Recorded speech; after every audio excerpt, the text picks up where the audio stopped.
So dito sa expressway, alam niyo yung isa sa mga pwedeng cause ng aksidente. Yung maglipat ng linya. Lalo na yung mga malalaking sasakyan. Ayun, no? Nakakatakot yan. Hindi pwede yung hindi ka nakafocus.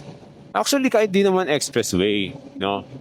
So dito lang mas triple, no? Yung iyong pag-iingat. Kasi, ang bibilis na ng mga sasakyan dito.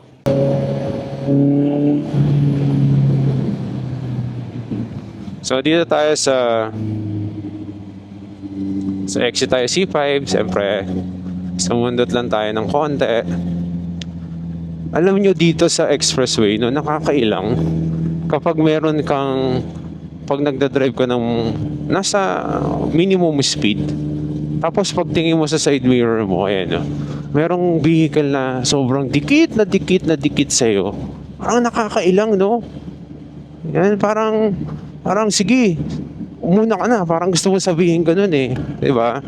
Umuna ka na, overtaken mo na ako kaysa banggain mo pa ako sa likod. Diba? So yun yung experience ko pagka nakakita ng ganun scenario. Motor ka na, tama yung speed mo, tapos hindi ka naman nagmamadali, wala ka namang ginawa sa ibang rider, pero nakikita mo yung vehicle dito sa side mirror mo, talagang tailgate, dikit na dikit sa'yo, di ba? Nakakailang, no? Siguro yung ibang rider nakaka-relate sa akin, di ba? Parang gusto mong gawin, bilisan ko na lang kaya.